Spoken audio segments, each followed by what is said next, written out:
Christopher. I own Three Rivers and Inn by the River in the Forks, Maine, and have businesses in Franklin County at Sugarloaf, and up in Millinocket, and also in Portland now.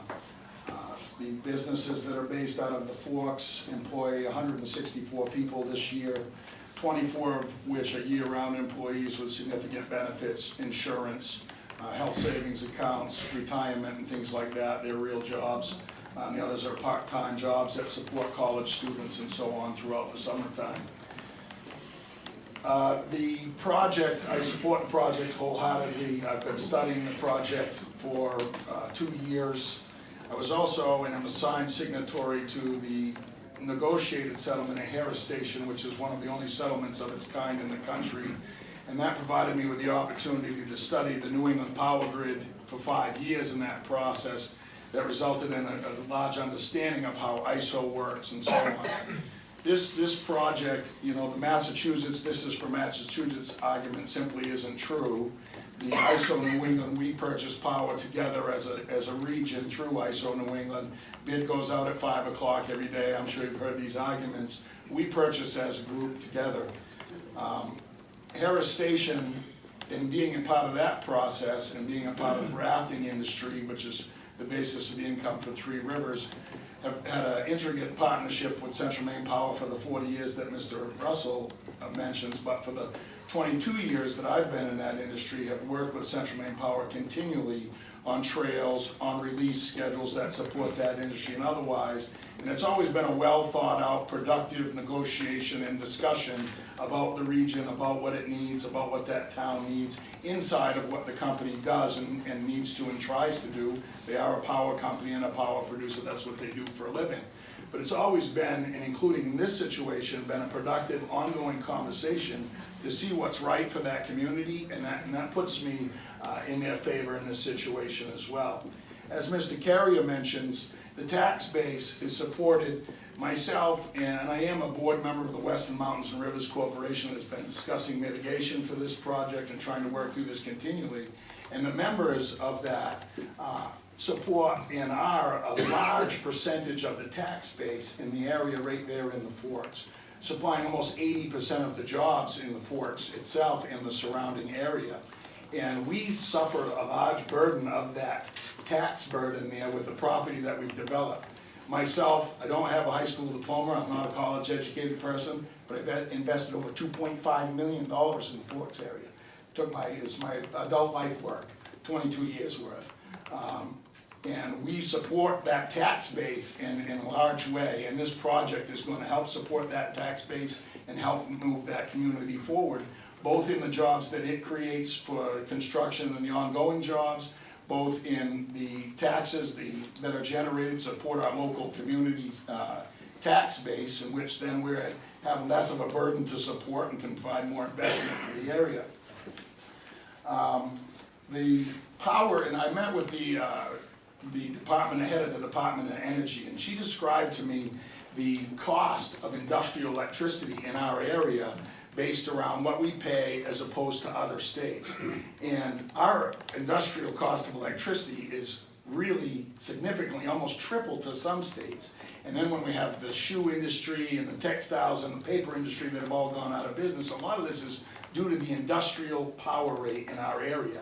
Supplying this supply into our area, which lands in Lewiston, it doesn't land in Massachusetts, it goes into this same power grid.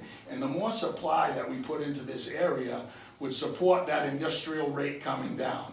And I'm a lifelong environmentalist. I contribute significant money to environmental groups every year, and I'm in support of this project because of that reason. Because if we supply this extra electricity, this renewable energy, which is good renewable energy, into this area, then technology like electric cars, like electric bikes. I was just in an investment meeting about electric bike operations in this state this week. And that provides more supply to make those more viable technologies and move us forward in an environmentally sound way. I support solar energy. I don't support wind and this energy, not only because I don't particularly like it in my area, but most importantly, that it's inefficient and inviable in this area.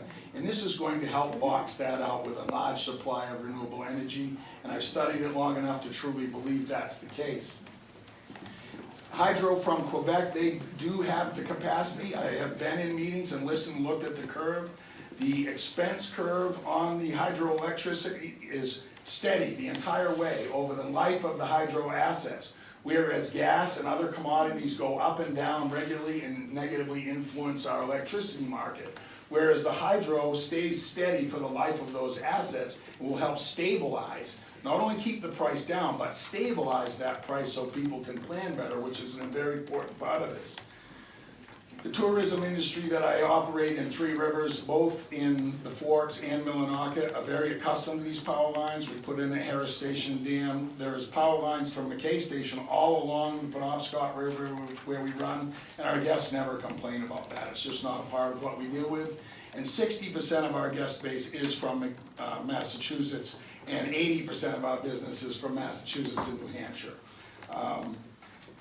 The mitigation that has been discussed in our area, I was a proponent of an overhead solution in this process because I'm very comfortable with this project and realize the benefits to our community as a whole. I'm a supporter of the project well before any mitigation ever was discussed, and I prefer an overhead solution. But even the mitigation that is being discussed now is part of, now that we've adjusted to an underground solution, which gets rid of some view shed issues which were significant to a lot of people and important. The northern part of the county, this mitigation package is also going to help move us forward. And the trails and the connectivity to the other communities, to Jackman, to Greenville, to the western part of the state, and even to Canada, keeping those communities connected tourism-wise and by trails is very important to the growth of our area. To close, because I could go on a long time and I'll submit my written testimony as well, I understand the difficult position that you're in, and I spend a lot of time volunteering my time to community development, and it's a tough spot to be in. It's very emotional. A lot of the people on the other side I consider close friends of mine that are against this project, and when it gets down to community planning, these things are often not very popular, and they're very difficult to deal with, like Interstate 95 or bigger projects like this. And I respect and I appreciate the time that you put into this.